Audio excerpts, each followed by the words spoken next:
Assalamualaikum warahmatullahi wabarakatuh. Halo teman-teman semuanya. Jadi pada video kali ini saya akan menjelaskan atau merepresentasikan mengenai hasil dari uh, proyek saya, yaitu menganalisis ini pengaruh tingkat pengangguran terbuka terhadap presentasi penduduk miskin pada kabupaten atau kota di Provinsi Jawa Timur dan Jawa Barat pada tahun 2024. Jadi, di laporan saya ini, yang pertama itu ada pendahuluan, itu ada latar belakangnya, terus ada metode penelitiannya, terus ada hasil dan pembahasan, dan juga ada kesimpulan dan saran. Baik, untuk pendahuluan, jadi latar belakang dari permasalahan yang akan diselesaikan ini, kemiskinan ini tetap menjadi salah satu isu utama kan di Indonesia saat ini, karena kan berkaitan langsung dengan kesejahteraan masyarakat. Nah, salah satunya itu penyebab yang diduga berkontribusi terhadap tingkat kemiskinan itu pengangguran.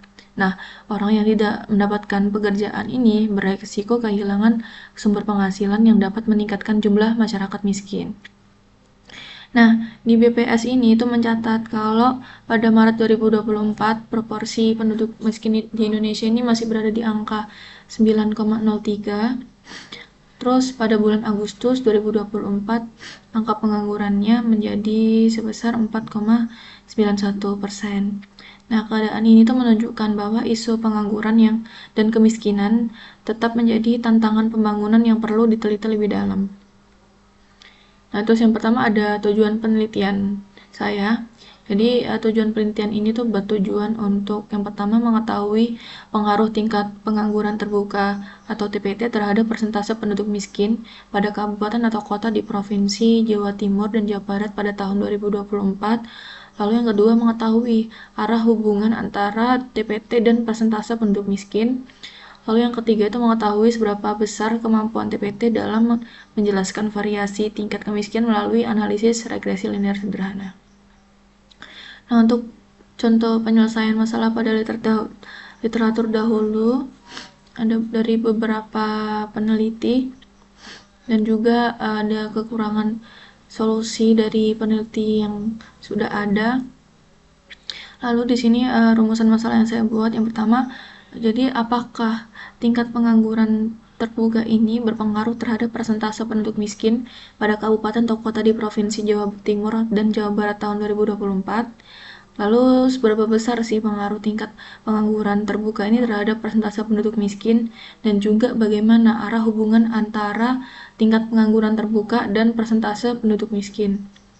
Nah, solusi yang saya tawarkan ini, jadi berdasarkan permasalahan tadi, solusi yang ditawarkan dalam penelitian ini itu melakukan analisis hubungan antara tingkat pengangguran dan persentase penduduk miskin menggunakan metode regresi linear sederhana.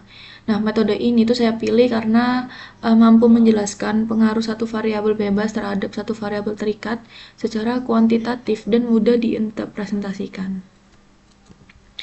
Nah, harapan saya ketika solusi tersebut tercapai yaitu dapat memberikan pemahaman yang lebih baik mengenai hubungan antara tingkat pengangguran terbuka dan persentase penduduk miskin pada kabupaten atau kota di Provinsi Jawa Timur dan Jawa Barat pada tahun 2024.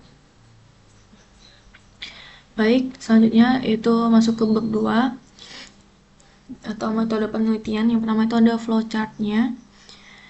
Lalu untuk yang kedua ada analisis permasalahan. Jadi kemiskinan dan pengangguran ini kan merupakan dua indikator penting ya dalam pembangunan ekonomi. Nah, tingkat pengangguran terbuka yang tinggi itu menunjukkan bahwa sebagian anggota kerja belum memperoleh pekerjaan sehingga kehilangan kesempatan memperoleh pendapatan. Nah, kondisi ini itu dapat meningkatkan resiko kemiskinan apabila berlangsung dalam jangka waktu yang lama. Nah, penelitian ini menggunakan data tingkat pengangguran terbuka dan persentase penduduk miskin pada 65 kabupaten di Provinsi Jawa Timur dan Jawa Barat pada tahun 2024. Nah, analisis yang saya gunakan itu regresi linear sederhana untuk mengetahui apakah terdapat pengaruh yang signifikan antara kedua variabel tersebut. Lalu perancangan hipotesis yaitu dugaan sementara yang dirumuskan berdasarkan rumusan masalah penelitian dan akan diuji menggunakan metode regresi linear sederhana. Oke, jadi yang pertama ada hipotesis pengaruh tingkat pengangguran terbuka terhadap persentase penduduk miskin.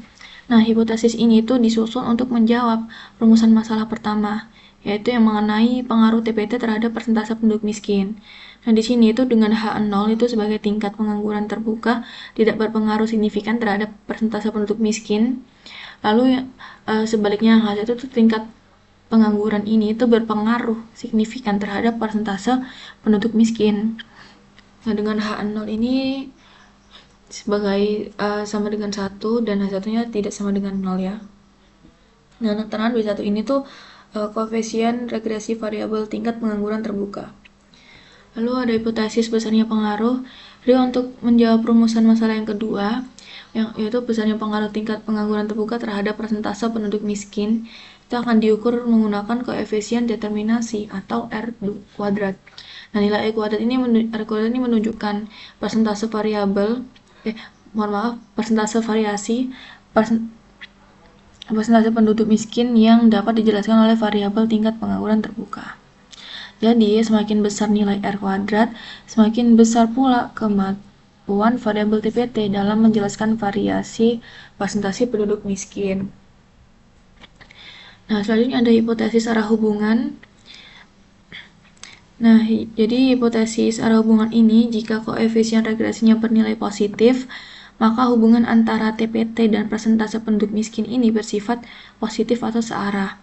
Nah, jika koefisien regresi bernilai negatif, maka hubungan antara TPT dan persentase penduduk miskin ini bersifat negatif atau berlawan arah. Nah, kriteria pengambilan keputusan dalam penelitian ini itu menggunakan taraf signifikan 5%, yaitu jika nilai signya itu kurang dari 0,05, maka H0 itu akan ditolak dan H1 diterima. Sebaliknya, jika nilai signya itu lebih besar dari 0,05, maka H0 ini akan diterima dan H1 ini ditolak. Nah, jadi dengan demikian, hipotesis penelitian ini tuh digunakan untuk menguji apakah tingkat pengangguran terbuka berpengaruh signifikan terhadap persentase penduduk miskin. Lalu selanjutnya ada perancangan metode. Nah, metode yang digunakan ini kan regresi linear sederhana. Nah, menurut Danajaya ini, regresi linear sederhana itu digunakan untuk mengetahui arah dan besarnya pengaruh satu variabel bebas terhadap satu variabel terikat. Nah, baik, untuk yang pertama ada parameter yang digunakan. Jadi penelitian ini tuh menggunakan dua variabel ya, karena ini regresi linear, yaitu ada variabel independen atau X dan juga variabel dependen atau Y. Nah, dengan variabel X-nya itu sebagai tingkat pengangguran terbuka dan Y itu sebagai persentase penduduk miskin dengan satuan yang saya pakai yaitu persen. Nah, terus selanjutnya ada pengumpulan data. Jadi data penelitian ini merupakan data sekunder yang diperoleh dari publikasi resmi Badan Pusat Statistik atau BPS pada tahun 2024. Nah, data yang saya gunakan itu meliputi data tingkat pengangguran terhadap terhadap Provinsi Jawa Timur dan Jawa Barat, dan juga persentase penduduk miskin terhadap Provinsi Jawa Timur dan juga Jawa Barat. Nah, terus selanjutnya ada pre-processing data. Jadi sebelum dilakukan analisis regresi linear, jadi data terlebih dahulu melalui processing untuk memastikan kualitas data yang digunakan, yaitu yang pertama dengan pemeriksaan missing value, di mana pemeriksaan missing value ini dilakukan untuk mengetahui adanya data yang hilang atau tidak lengkap pada variabel penelitian. Nah, hal ini tuh diperkuat oleh penelitian ini.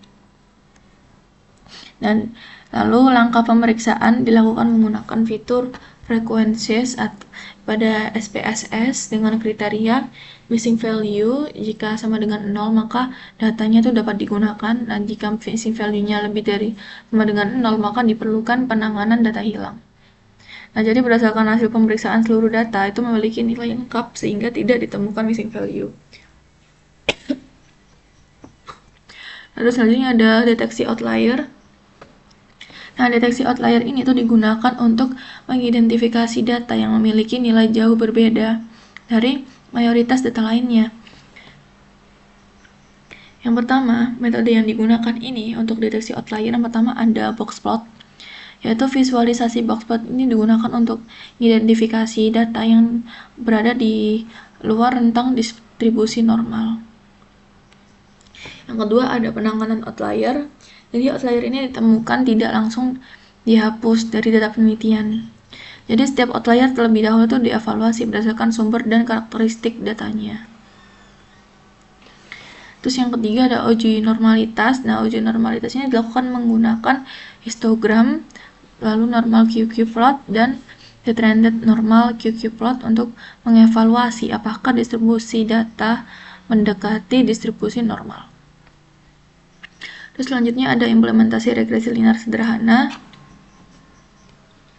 Jadi hasil analisis regresi ini nantinya itu akan menghasilkan persamaan regresi, koefisien determinasi atau R kuadrat, nilai korelasi persen, uji T, uji F, dan analisis residual. Nah, masuk ke implementasi metode. Jadi implementasi metode ini tuh dilakukan untuk menganalisis pengaruh tingkat pengangguran terhadap penduduk miskin menggunakan metode regresi linear sederhana. Nah, ini analisis saya ini dilakukan dengan bantuan perangkat lunak yaitu IBM SPSS statistik. Baik, untuk yang pertama itu ada pembangunan model regresi linear sederhana. Jadi setelah hubungan antar variabel diketahui, dilakukan pembentukan model regresi linear sederhana untuk mengetahui pengaruh tingkat pengangguran terbuka terhadap persentase penduduk miskin.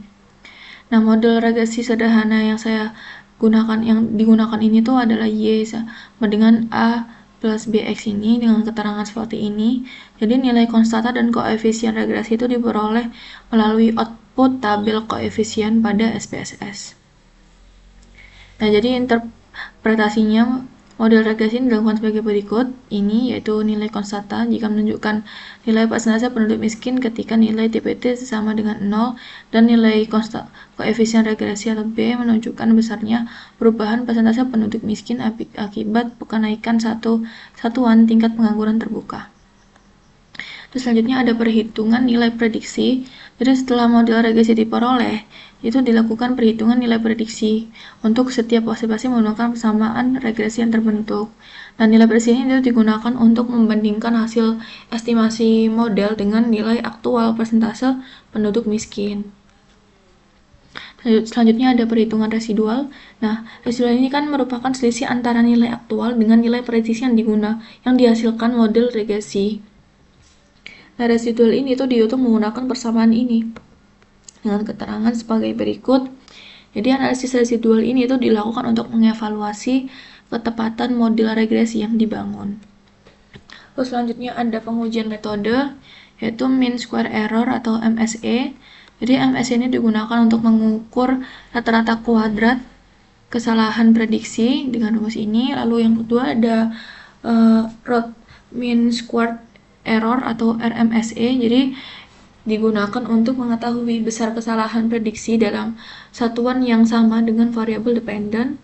Lalu ada mean absolute percentage error atau MAPE. Nah, MAPE ini digunakan untuk mengetahui rata-rata persentase kesalahan prediksi model. Nah, dengan interpretasi MAPE-nya itu sebagai berikut. Jadi, jika nilai MAPE-nya itu kurang dari 10%, maka interpretasinya dia itu sangat baik. Nah, jika di antara 10% hingga 20%, maka dia baik. 20% hingga 50%, interpretasinya cukup. Dan jika nilai MAP-nya itu lebih dari 50%, maka nilai interpretasinya itu kurang baik. Nah, jadi implementasi metode ini tuh menghasilkan model regresi yang selanjutnya digunakan untuk menguji hipotesis penelitian, terus menentukan arah hubungan antar variabel, serta mengukur besarnya pengaruh tingkat pengangguran terhadap persentase penduduk miskin. Selanjutnya itu ada pengujian hipotesis, terus ada untuk pengujian hipotesis pertama ada analisis korelasi Pearson.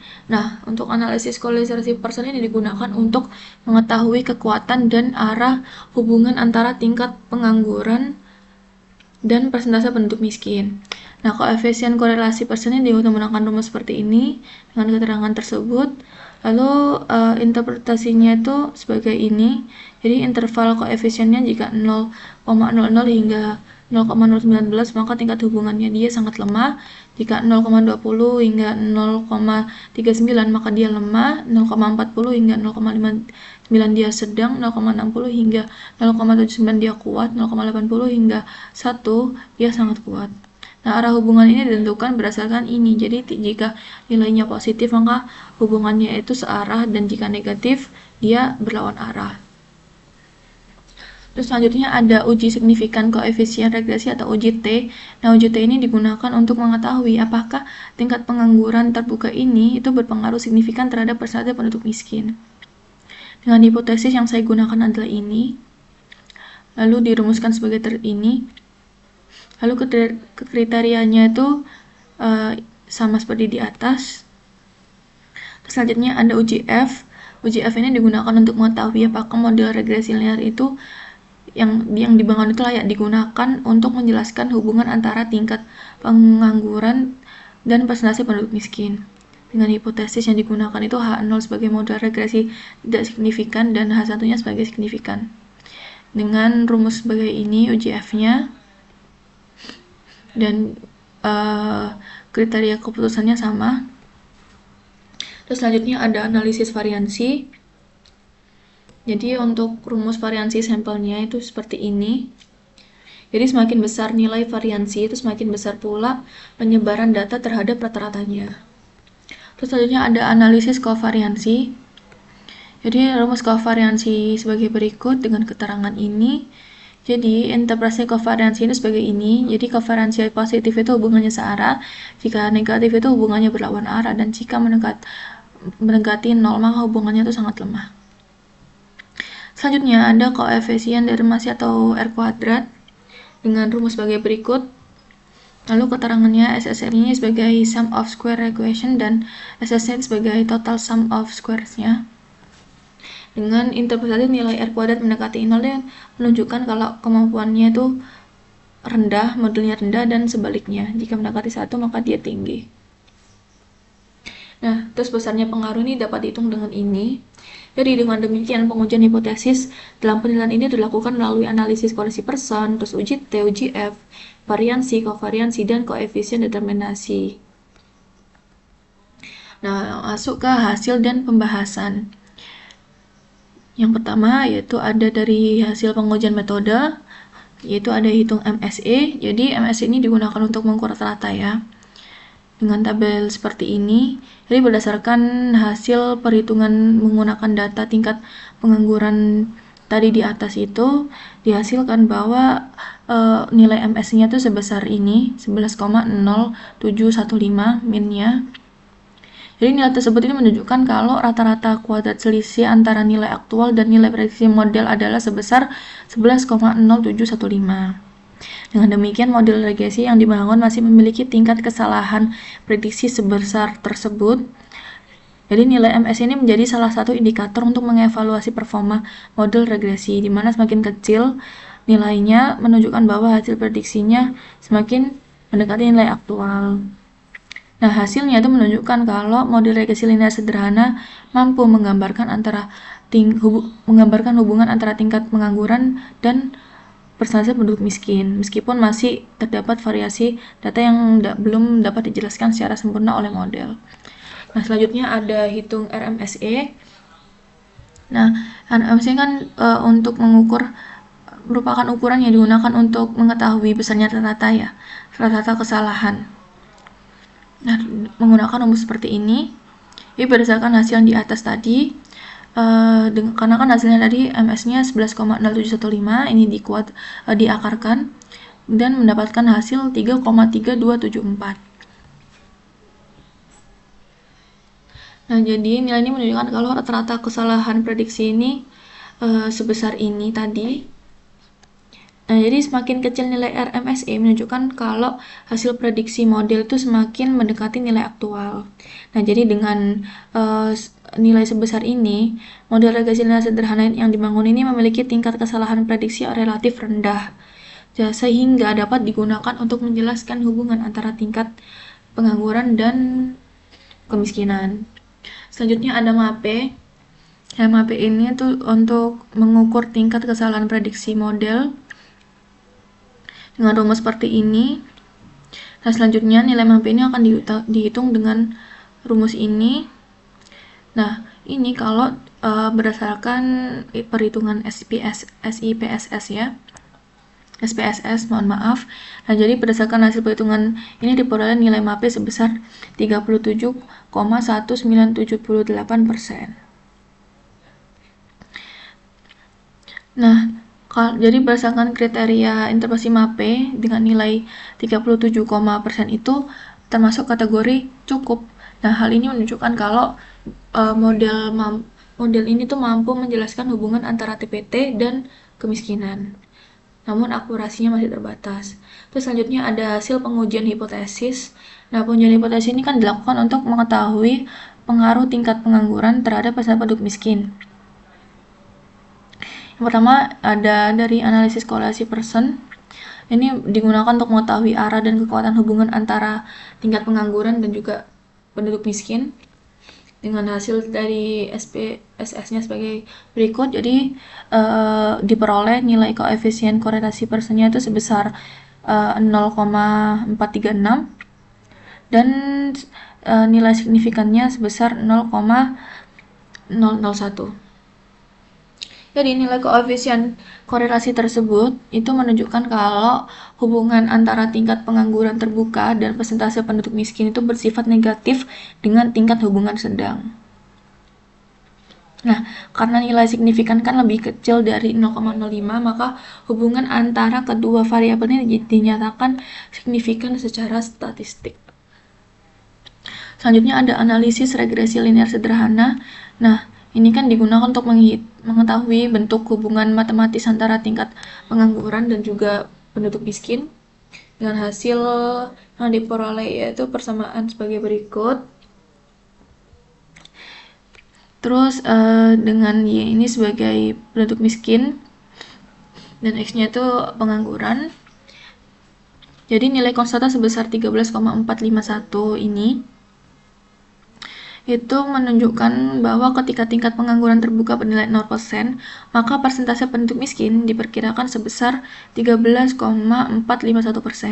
Nah, koefisien regresi sebesar minus 0,868 ini menunjukkan bahwa setiap kenaikan 1%, tingkat pengangguran terbuka akan menyebabkan persentase penduduk miskin menurun. Dengan asumsi faktor lain dianggap konstan. Terus selanjutnya ada uji signifikan parsial atau uji T. Uji T dengan hipotesis yang seperti saya jelaskan di atas. Jadi berdasarkan hasilnya itu diperoleh nilai T hitungnya sebesar minus 3,846 dengan nilai signifikannya sebesar kurang dari 0,001 dan karena nilai signifikannya lebih kecil dari 0,05 maka H0 ditolak dan H1 diterima. Nah, dengan demikian, tingkat pengangguran terbuka berpengaruh signifikan terhadap persentase penduduk miskin pada kabupaten atau kota di Provinsi Jawa Timur dan Jawa Barat tahun 2024. Selanjutnya ada uji F. Nah, jadi berdasarkan hasil pengujian diperoleh nilai F-nya itu 14,790. Lalu karena ini nilai signifikan lebih kecil dari 0,5, maka model regresi yang dibangun ini layak digunakan untuk menjelaskan hubungan antara tingkat pengangguran dan penduduk miskin. Selanjutnya ada koefisien determinasi R kuadrat. Berdasarkan hasil yang diperoleh ini, R-square-nya itu sebesar 0,190 atau 19,0%. Jadi menunjukkan kalau tingkat pengangguran itu mampu menjelaskan 19,0% variasi persentase penduduk miskin. Nah, hasil ini menunjukkan bahwa meskipun tingkat pengangguran terbuka berpengaruh signifikan terhadap persentase penduduk miskin, kontribusi pengaruhnya masih tergolong relatif rendah sehingga terdapat faktor lain yang memiliki peran lebih besar. Terus selanjutnya ada analisis variansi. Jadi untuk analisis variansinya itu ada ini tingkat penganggurannya dengan variansi 3,505 dan kemiskinannya 13,884. Nah, jadi nilai variansi TPT ini menunjukkan bahwa penyebaran TPT antar kabupaten atau kota di Jawa Timur dan Jawa Barat itu relatif rendah. Dan hal ini sejalan dengan nilai standar deviasi sebesar 1,8712 yang menunjukkan kalau sebagian besar nilai TPT itu tidak terlalu jauh dari nilai rata, yaitu sebesar 5,0729%. Jadi dengan demikian dapat disimpulkan kalau variabel tingkat kemiskinan itu memiliki tingkat penyebaran data yang lebih tinggi dibandingkan variabel tingkat pengangguran terbuka, sehingga variasi kondisi kemiskinan antara kabupaten dan atau kota lebih besar dibanding variasi tingkat penganggurannya. Selanjutnya ada analisis kovariansi, itu menggunakan rumus ini. Jadi berdasarkan hasil perhitungan menggunakan SPSS itu diperoleh seperti ini, yaitu minus 3,042. Nah, ini kan bernilai negatif ya. Jadi menunjukkan kalau kedua variabel ini memiliki hubungan yang berlawan arah. Artinya, ketika tingkat penganggurannya terbuka mengalami peningkatan, tingkat kemiskinan ini cenderung mengalami penurunan. Nah, hasil ini itu sejalan dengan analisis korelasi Pearson yang menghasilkan koefisien korelasi sebesar minus 0,436. Jadi nilai korelasi yang negatif ini nunjukin kalau hubungan antar kedua variabel ini bersifat berlawan arah. Sedangkan nilai signifikan yang lebih kecil dari 0,05 ini menunjukkan kalau hubungan tersebut signifikan secara statistik. Nah, jadi dengan demikian ini dapat disimpulkan ya bahwa tingkat pengangguran terbuka dan tingkat kemiskinan ini memiliki hubungan yang berlawan arah dengan nilai koefisien sebesar tersebut, sehingga peningkatan tingkat pengangguran terbuka ini cenderung diikuti oleh penurunan tingkat kemiskinan. Nah, dengan seperti ini, hasil penelitian ini menunjukkan kalau ada hubungan negatif antara tingkat pengangguran dan kemiskinan. Jadi sebenarnya tujuan yang saya buat ini atau hasil yang saya hasilkan ini tuh temannya berbeda ya dengan sebagian besar teori ekonomi yang menyatakan kalau biasanya kan peningkatan pengangguran tuh cenderung meningkatkan kemiskinan ya. Jadi sebanyaknya lebih banyak orang pengangguran, lebih banyak orang yang nganggur kan harusnya kan lebih meningkat kemiskinannya. Nah, tapi dari hasil yang saya peroleh ini tuh kondisi ini terjadi karena sebaliknya. Jadi kalau penganggurannya lebih tinggi, maka kemiskinan ya tuh lebih rendah. Nah, kondisi ini tuh dapat terjadi karena wilayah penelitian ini mencakup kabupaten dan kota dengan karakteristik ekonomi yang berbeda ya. Jadi beberapa kota besar di Provinsi Jawa Timur dan Jawa Barat seperti Surabaya, Malang, Bandung, Bekasi itu memiliki tingkat pengangguran yang relatif tinggi akibat banyaknya pencari kerja dan arus urbanisasi. Nah, oleh karena itu hubungan negatif yang ditemukan dalam penilaian ini tuh dapat dipengaruhi oleh perbedaan karakteristik ekonomi antar wilayah yang menjadi objek penelitian. Terus selanjutnya ada visualisasi hasil. Yang pertama ada box plot. Box plot dari pengangguran sebagai berikut. Jadi menunjukkan bahwa data ini tuh relatif tersebar secara merata dan tidak terdapat nilai yang menyimpang secara signifikan. Nah, terus ada histogram dari pengangguran. Ini menunjukkan kalau pola yang relatif menyerupai distribusi normal. Terus ada descending normal QQ plot dari tingkat pengangguran. Jadi kan berdasarkan gambar ini kan sebagian besar titik ini pengangguran berada di sekitar garis horizontal 0 ya. Jadi meskipun terdapat beberapa titik yang menyimpang, penyimpangan yang terjadi masih relatif kecil dan tidak menunjukkan pola tertentu yang sistematis. Nah, oleh karena itu variabel TPT ini dapat digunakan dalam analisis regresi linear sederhana. Nah, terus selanjutnya ada box plot dari kemiskinan. Nah, beda yang di atas, jadi ini ada outlier 27 di data 27, 26 dan 29. Jadi keberadaan outlier tersebut mengindikasikan bahwa terdapat beberapa kabupaten atau kota yang memiliki 28 kemiskinan jauh lebih tinggi dibandingkan 28 kota bagian besar wilayah lainnya. Meskipun demikian, nilai tersebut masih merepresentasikan kondisi real. Selanjutnya ada histogram tingkat kemiskinan. Jadi di sini tuh menunjukkan kalau distribusinya itu menceng ke kanan.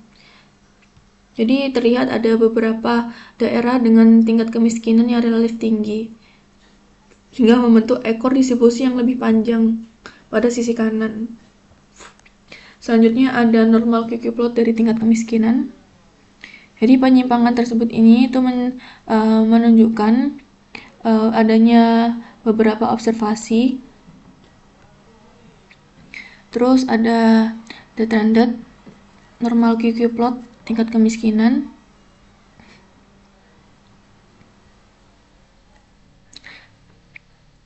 Dengan keberadaan beberapa titik yang menyimpang ini sejalan dengan hasil histogram dan box plot yang menunjukkan adanya outlier pada tingkat kemiskinan yang relatif tinggi. Nah, oleh karena itu dapat disimpulkan kalau distribusi tingkat kemiskinan itu tidak sepenuhnya normal. Selanjutnya ada scatter plot sebagai berikut. Jadi berdasarkan persebaran ini tuh terlihat kecenderungan hubungannya negatif antara kedua variabel. Terus ada histogram residual. Jadi distribusi di sini tuh terstandarisasi untuk pola yang menyerupai kurva lonceng ya. Jadi dengan demikian asumsi normalitas residual pada model regresi linear sederhana dapat dianggap terpenuhi. Baik, jadi kesimpulan dari saya, yang pertama, tingkat pengangguran terbuka itu berpengaruh signifikan terhadap persentase penduduk miskin yang ditunjukkan oleh hasil uji T yang menghasilkan nilai signifikannya sebesar kurang dari 0,001 yang lebih kecil dari taraf signifikan 0,05. Dengan demikian, hipotesis alternatif H1 itu diterima dan H0 ditolak. Dan besarnya pengaruh tingkat pengangguran terbuka terhadap persentase penduduk miskin adalah sebesar 19,0%. Hasilnya diperoleh dari nilai koefisien determinasi, yaitu 0,190. Artinya variabel tingkat pengangguran terbuka mampu menjelaskan 19% variasi persentase penduduk miskin, sedangkan 80% sisanya dipengaruhi oleh faktor-faktor lain, sehingga tidak bisa dimasukkan dalam model penelitian saya. Lalu ada hubungan antara tingkat pengangguran dan penduduk miskin ini dan signifikan ditunjukkan oleh nilai koefisien korelasi persen sebesar minus 0,436 dengan nilai signifikan kurang dari 0,001%. Jadi nilai ini tuh menunjukkan kalau bahwa kedua variabel ini memiliki hubungan negatif dengan tingkat kekuatan hubungan sedang. Terus dengan model regresi linearnya ini, terus hasil evaluasi model menunjukkan kalau nilai MS-nya itu sebesar 11,0715 dan RMS-nya itu sebesar 3,3274. Nilai RMSE-nya itu sebesar ini menunjukkan bahwa rata-rata nilai prediksi model berada pada kisaran 3,3274. Nah, terus saran saya ini, yang pertama bagi pemerintah daerah, hasil penelitian ini dapat dijadikan sebagai bahan pertimbangan dalam merumuskan kebijakan penanggulangan kemiskinan dan pengangguran. Lalu bagi peneliti selanjutnya itu disarankan untuk menambahkan variabel independen yang lain yang bisa berkaitan dengan kemiskinan sehingga model yang dihasilkan memiliki kemampuan prediksi yang lebih baik.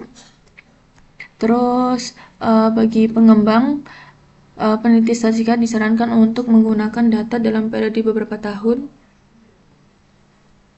Terus hasil penelitian ini menunjukkan kalau hubungan negatif antara tingkat pengangguran terbuka dan persentase penduduk miskin Nah, oleh karena itu, penelitian lanjutan perlu dilakukan untuk mengkaji faktor-faktor yang menyebabkan pola hubungan tersebut, terutama terkait karakteristik wilayah perkotaan dan pedesaan di Provinsi Jawa Timur dan Jawa Barat.